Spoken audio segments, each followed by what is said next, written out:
Competition is fierce in the used car arena, so how can you ensure that your pre-owned inventory stands above the rest? Success starts with the quality of your leads. Auto Trader for Independents offers products that help drive high-quality leads for independent dealers like you.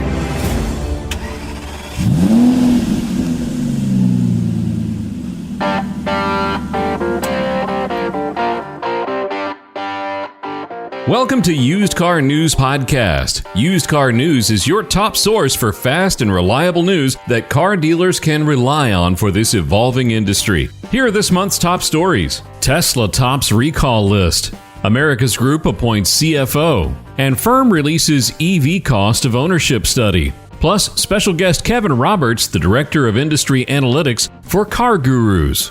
Hello, everyone. This is Jeff Ballant with Used Car News. And of course, this is the Used Car News Podcast. We got a great guest this month. We have Kevin Roberts, Director of Industry Analytics for CarGurus.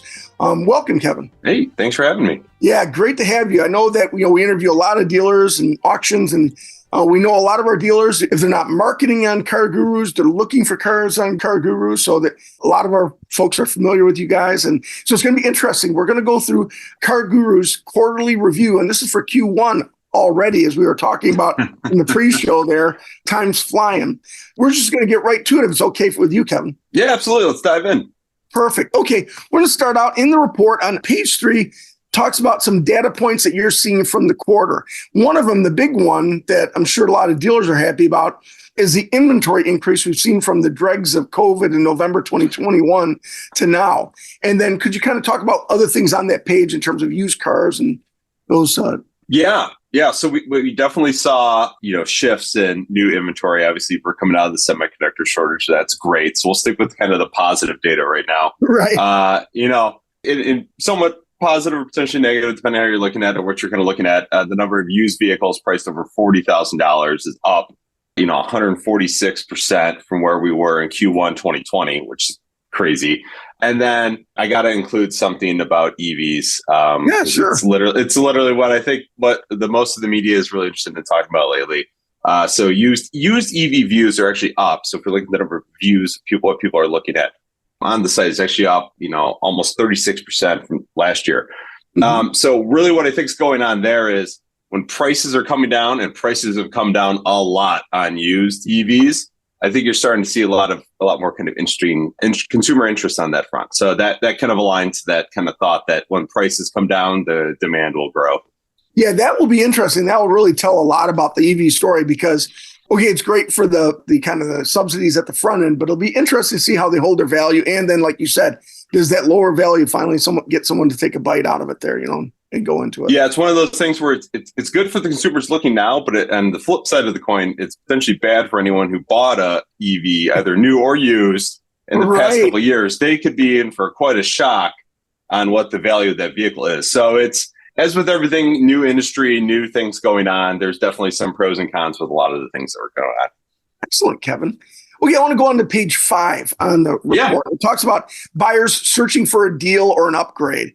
Interesting, obviously, considering the concerns about interest rates and inflation, used searches, it looks like for cars less than 10 grand are up a lot. Yeah. So when we were looking at the data, I was kind of like bucketing it out. So like kind of different price buckets of like what people are searching for and seeing everything shifting or not, hey, maybe everything's flat, but we actually saw some pretty significant shifts in a couple different areas. So one of them was, as you just mentioned, under $10,000 used vehicles. People are searching more for those. And again, it's not surprising. Interest rates are at multi-decade highs. Mm-hmm. Vehicle prices are still coming down, but they're still relatively high compared to what they were, from pre-COVID level. And, hey, everyone kind of looks at things from a monthly payment point of view. And if you're looking for the real type of benefit there, under 10K, it'd be a lot of value. So see an increase in that. Flipping it to the new side, we saw something similar as well. People on the new side are looking for under 30K because, frankly, we might get to it, but under 20K new vehicles are basically extinct at this point.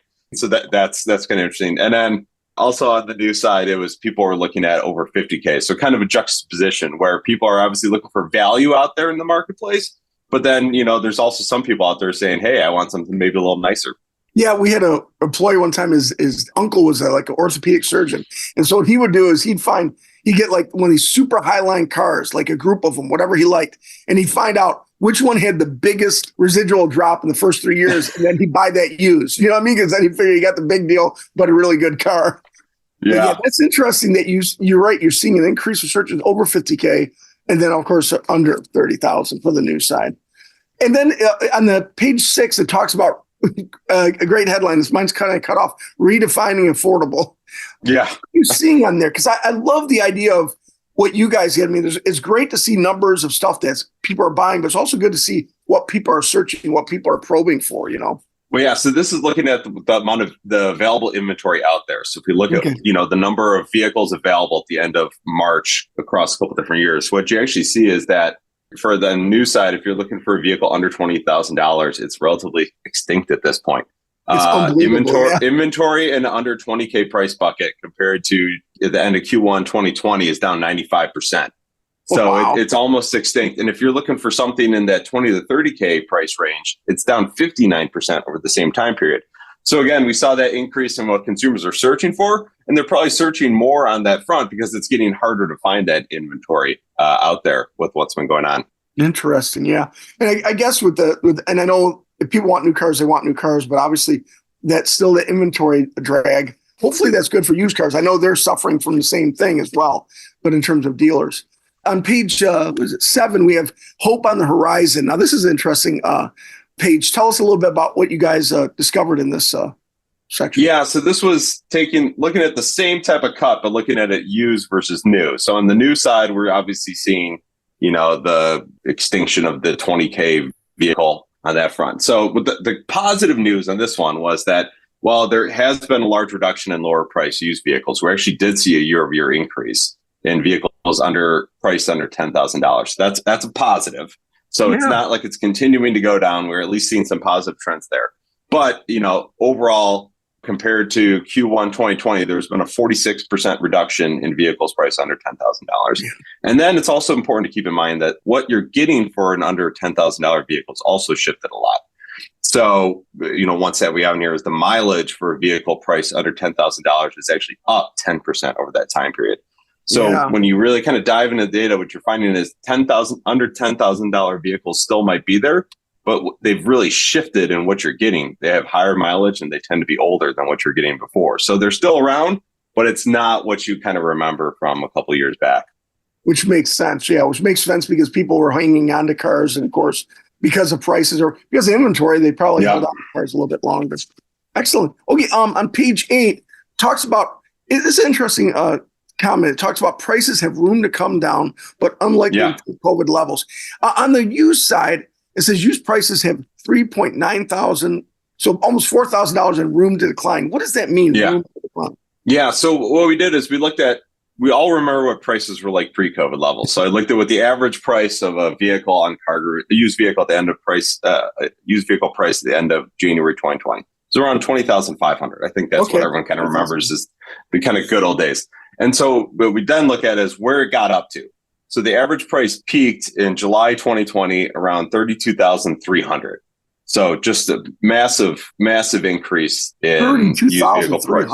Wow. That was the peak in July 2020. So thankfully, prices have come down from that time frame. So if you look at the things at the end of March, it had come all the way down to 28,600. But then what we looked at is, okay, so we know what the price was in January 2020, but we know inflation's been happening throughout all that time period too. So if we actually take that January 2020 price and adjust it for inflation, that would be around $24,700 in today's amount.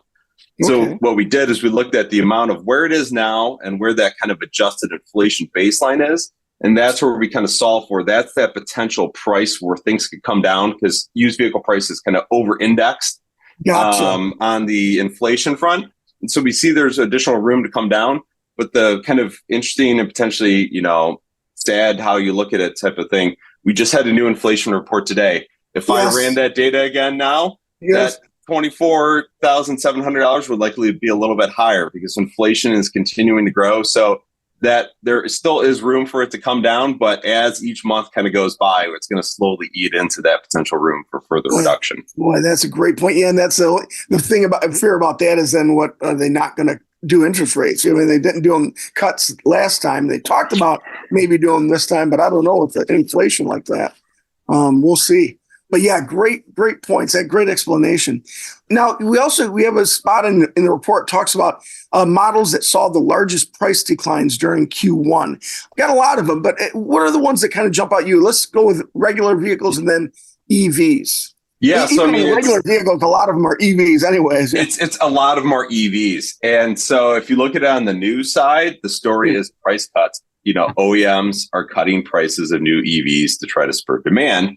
And then when you get to the used side of the market, it's the price cuts are either trickling their way through from other ones, previous price cuts that are slowly trickling their way through into the used market, or you're having issues where demand might have not as been as high as expected, and so you're seeing that kind of pass through. So yeah, it's funny. This was not pulled to just be all EVs, but when you actually look at most of the makes and models on here, they're all, the lion's share of them are all EVs on this front. So, where I mentioned before how interest in EVs seems to be growing in the used front, this is really where you can start to see those price declines are working the way through. And as those price declines work through, you're getting a lot more eyeballs on these vehicles. Yeah, I'm going to mention a few of these because people are listening, not seeing. But like the Chevrolet Bolt EVs, like you have a March price of $21,440. The Tesla Model 3, $26,500.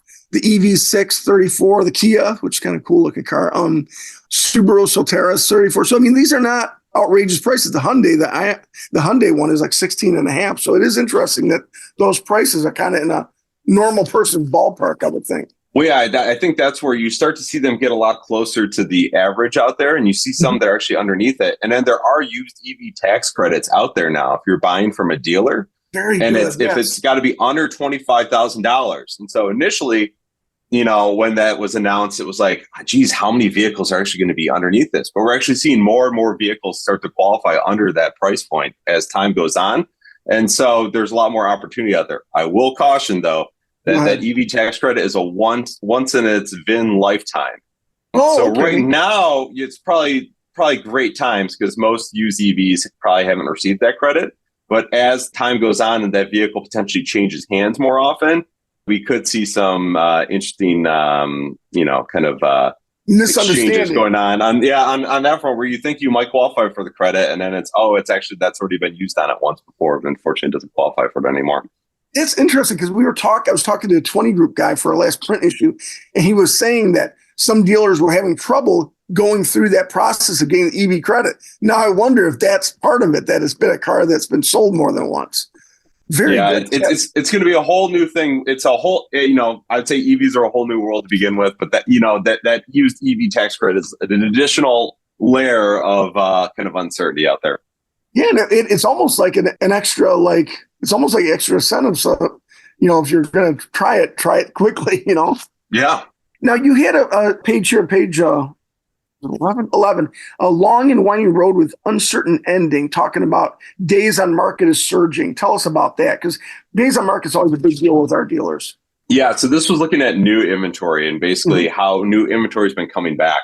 So the uncertainty is really when we were kind of in the depths of the semiconductor shortage, there was a lot of talk from both OEMs and dealers that we don't want to go back to the old way of doing things with a lot of vehicles sitting on dealer lots. Right. And so the hope was to hit on a certain number of days supply that was below the old standard of 60-day supply in the new front. And it was like, we're not going to go back to that. And so that's where kind of the uncertainty is now, is we're getting closer. We're up significantly from where we were from the depths of the semiconductor shortage. We're still not back to pre-COVID levels, but we don't seem to be slowing down or flattening out at all. And then as that amount of vehicles on lots continuing to grow, not surprisingly, days on market starting to grow as well. It's not like before where consumers were like, you have something fantastic, or they're buying vehicles before they're even on lots, or, and then that, obviously that impacted the used vehicle market as well. So we're still kind of seeing this evolve, and it's going to be interesting to see where the industry kind of reaches this new equilibrium when it comes to kind of new inventory and how that impacts used inventory. That's the thing about equilibrium. It's like you have this during COVID and the chip stuff where everything was completely deflated in a once a lifetime way. Then you had all these cars coming back. So it is interesting. Like, when are you going to get to that whatever new normal is. I hate that phrase, but in this case, it really would be. I see in this chart, it says it's a 207% increase inventory from low point to current. But I mean, really, what does that mean? Because the low point was so low. The low point was so low. Yeah, it's come back. But if you compare it to where we were, from right when COVID hit March 2020, we're still about 27% low. So we're still below. We're still below that kind of head cap type of point of view. But yeah, it's really, days on market's increasing. Incentives are increasing as well, right? And so it'll be interesting to see where things kind of level off. And I'm with you. I keep trying to stop saying new equilibrium, new paradigm, new normal. New normal is the one I've just completely banished at this point. Good for you. I'm with you. Competition is fierce in the used car arena, so how can you ensure that your pre-owned inventory stands above the rest? Success starts with the quality of your leads. Auto Trader for Independents offers products that help drive high-quality leads for independent dealers like you. Okay, so on page 12, now this is a good one too. Finding late model year vehicles is getting hard. With the whole lease stuff and everything, what are you seeing in that information that you've come up with? It's really interesting where I think if you look mainly on the new side of the market, you might kind of see that we might be through kind of the disruptions we had over the past couple of years. On the used side, we're going to be dealing with the lingering impacts of this for years to come, because we had reduced levels in new vehicle sales and production for a number of years. And, effectively that means we're now missing used vehicles that we would have expected to be out there. So if you're looking for, a late model year used vehicle, it's going to be a lot more challenging. So we looked at, vehicles 2 years or younger. That amount of inventory is down 19% from where it was in 2020. If you look for vehicles in the 3 to 4 year old age range, that's down 10%. And so that kind of reduction in sales that we've been seeing over the past couple of years is now working its way through the used market. And so it's a lot of things where, you mentioned leasing. Leasing was a really high percentage of new sales. That's gone down. So there's going to be less off lease vehicles coming into the marketplace over the next couple of years. So that's going to make it even more challenging to find and source this inventory. And then you've also got things like certified pre-owned, where, CPO, you really lived in the, 2 to 3 year old vehicles that were coming off lease, right? So not only are there going to be less of those around, but there's going to be a lot less off lease coming on as well. And so it's going to be kind of an interesting market dynamic as, everyone has to kind of work through this kind of younger used vehicle shortage. Yeah, I think too, when you hear some of these programs now where they're expanding CPO to make it longer, because they have to, because nothing's qualifying anymore. Yeah, there's just not enough late model used vehicles out there now. And so that's what you're seeing. It's going from, it would be in, 2 to 3 years, now 4, 5, 6, and they're stretching the mileage on it. But that's what you're going to have to do to try to get a number of vehicles to qualify for that program. Okay.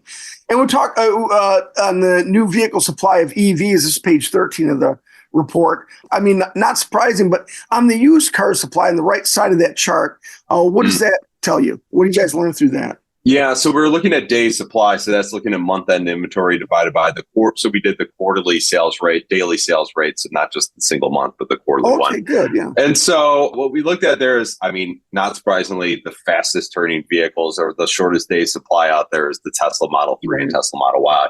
And so those price cuts that we've been seeing that have happened on the new side that have impacted through on the used side has, Tesla being a tighter amount of the inventory there. Interesting, the Bolt EV is on there as well. Again, GM is stopping production of the Bolt EUV. And there's going to be a hiatus because they're going to come back, but they're going to come back on a new battery platform, and there's going to be a little hiatus. And so it's really kind of interesting where generally you would assume that when a vehicle was kind of out of production, it might kind of fall out of favor both on the new and used side of the market. But from everything we're kind of seeing, there still seems to be a lot of enthusiasm for the Bolt and Bolt EUV out there. So kind of an interesting, market dynamic out there, and shows that while, EVs might be having struggles, I guess you could say, at higher price points. I think on those lower price point EVs, demand is actually relatively strong on that front. Yeah, and you think maybe younger folks interested in that whole thing. For you guys on these, prep me for this, but in terms of this day supply, do you know historically how that looks? I know EVs are fairly new, but the Teslas in the 37 to 39, 40 days, are these, can you compare it to anything? Yeah, it's tough to compare with because the inventory amount last year is significantly smaller particularly on the new side. And it's increased somewhat on the used side. But I mean, as a percentage of like total inventory, it's so small that things can shift rather quickly because it's still just a relatively small percentage of overall inventory out there. That makes sense. Perfect. Appreciate it. Okay, on page 15, we talk about vehicle demand on the rebound this spring, and that's one of the bright spots. We've been hearing that anecdotally from dealers that they've had a good tax season and spring start there. Yeah, so 2023 tax season wasn't great. Spring selling season wasn't great. And so the major kind of question, at least what I'm kind of looking at and trying to forecast ahead was, are we going to see a repeat of 2023? Or are we going to see a bounce back to what we kind of saw in 2022?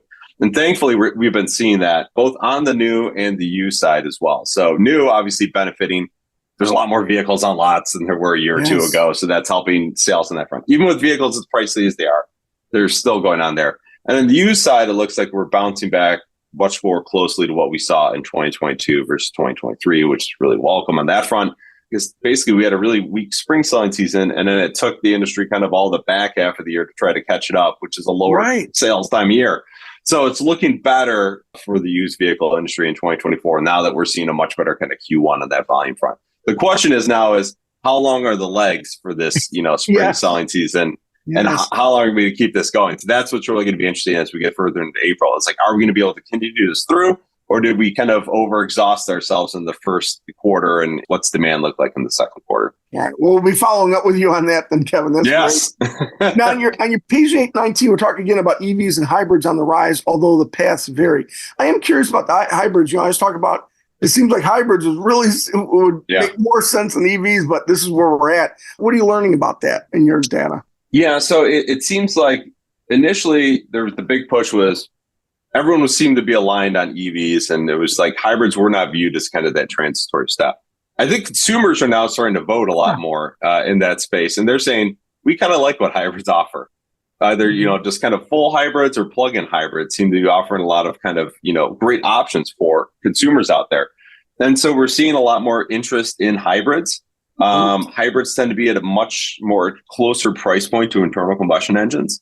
When we look at what the average price of an internal combustion engine is versus a hybrid versus a battery electric vehicle, it's much closer between a hybrid and internal combustion engine. And you don't have the issues about concerns about charging and charging times, I think is really kind of the issue now, and where you're going to charge on that front, and any of that range anxiety, even though most people don't need that range on an EV 99% of the time. That's true. It's that 1% where they do want it is kind of can hold the back on that front. So yeah, it's been interesting. We're actually seeing a lot more. We're seeing interest grow in both, but hybrids that I think were kind of an afterthought, a year or two ago are definitely getting much more kind of the limelight, so to speak, right now. Ooh, cool. Yeah, it is true. That is fair. I'm always hard on the EVs, but you're exactly right. The range is still, 300-something miles. That's like a full tank of gas, too. So I guess, if you look at data of how much you actually drive distance-wise, most times, you'll be shocked that most of it's in probably single digits or maybe a couple times here in double digits, but it's rarely you're going on those long road trips. That's absolutely true. Okay, great. And then near the end of the report, you did talk about the green vehicle inventory by state. Some of these are not surprising, but is there anything that jumps out at you? Obviously, California and Florida are kind of the tops of those.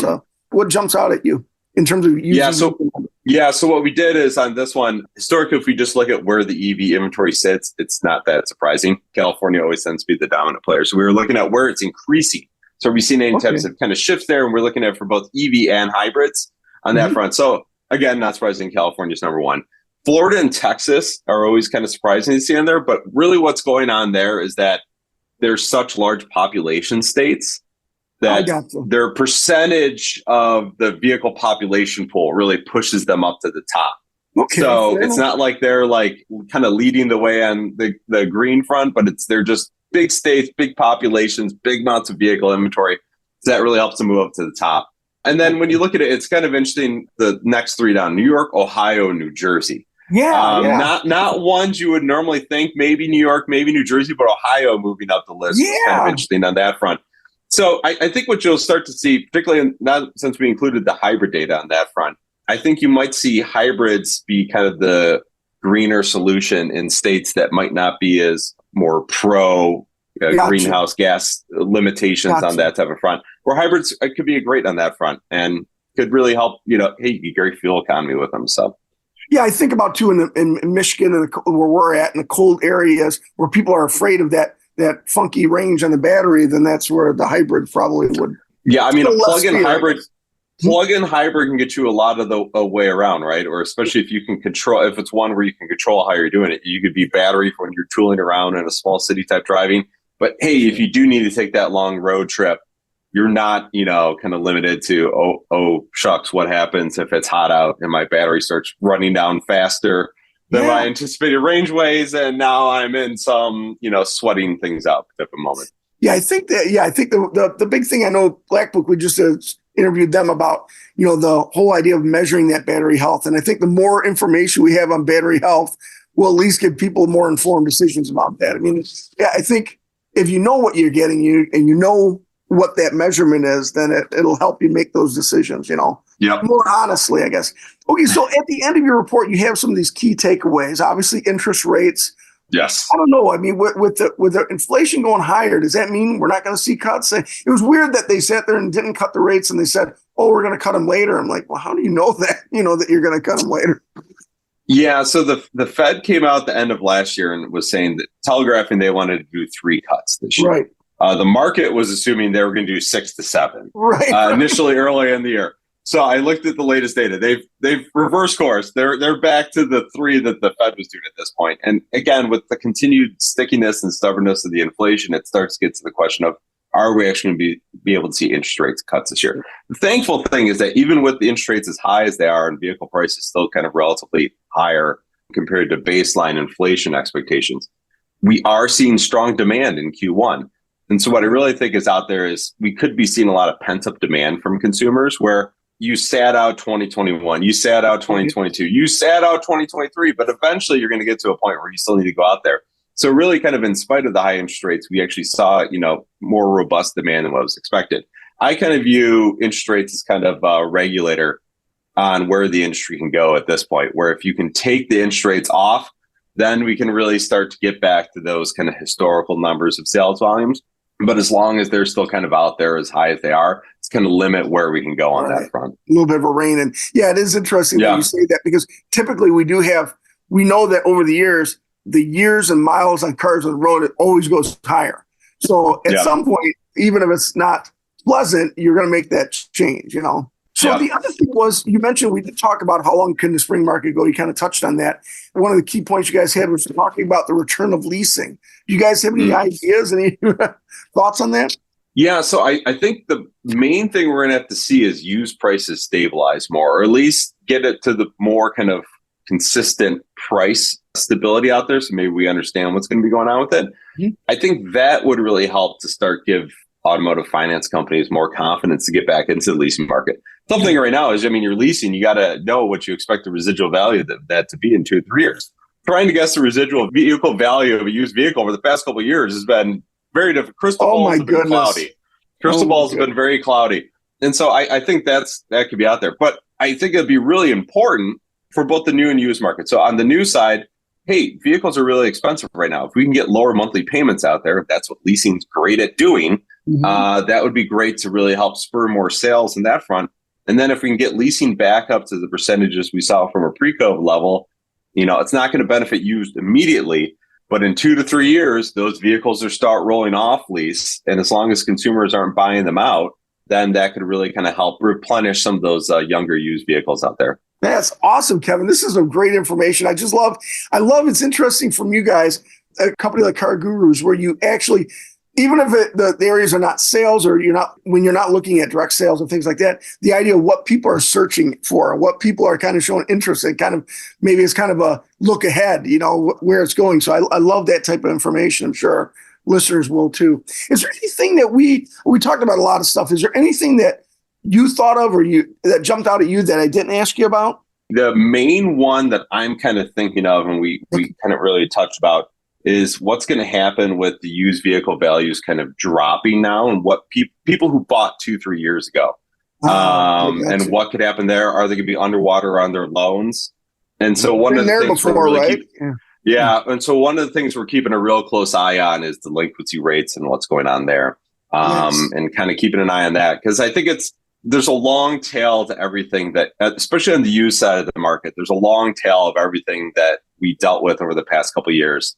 And so we're going to be kind of navigating that as an industry going forward. Excellent. Well, boy, Kevin Roberts, Director of Industry Analytics for CarGurus, we appreciate you coming on. This was fantastic. A lot of information, some good stuff and some, scary stuff, but that's always the auto market. You know what I mean?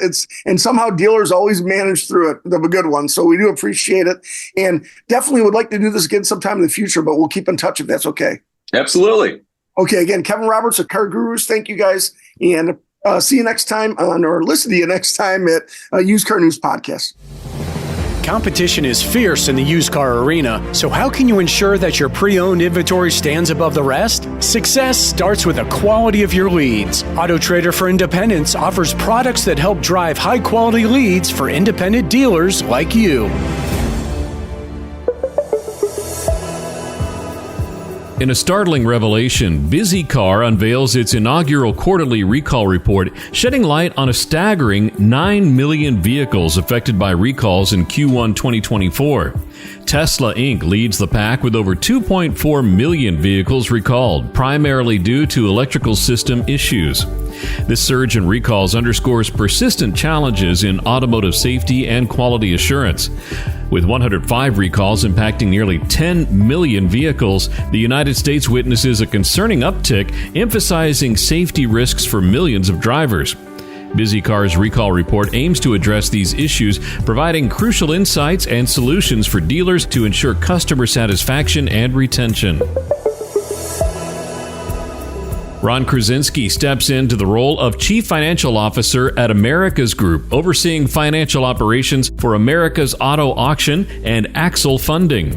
With a wealth of experience in private equity-owned companies like RoadSafe and iHeartRadio, Krasinski's appointment brings strategic vision and expertise to the team. His commitment to excellence aligns perfectly with America's Group's mission, ensuring high-quality service for dealers and institutional customers. Beyond his corporate role, Krasinski also dedicates his time to supporting disadvantaged artisans and farmers worldwide through Serve International. Vincentric, a top provider of cost of ownership data, reveals insights from its 2024 electric vehicle cost of ownership analysis. Despite a slight dip from 2023, with 49% of EVs showing lower ownership costs over 5 years compared to gasoline counterparts, EVs maintain strengths in fuel and maintenance savings. However, high depreciation, exacerbated by the discontinuation of federal tax credits, remains a challenge. Only 3 out of 41 EVs qualify for the new federal rebate. Yet with 19 EVs recouping their price premium within 7 years and an environmental advantage of reducing CO2 emissions by over 4.4 metric tons, understanding the full financial landscape of EVs becomes crucial. Thanks for listening to Used Car News Podcast. Each month, we'll bring you fast and reliable news that car dealers can rely on for this evolving industry. For a free subscription of Used Car News, please go to usedcarnews.com. This podcast is a production of BG Ad Group. Make sure to share us on social media and like and follow wherever you get your podcasts.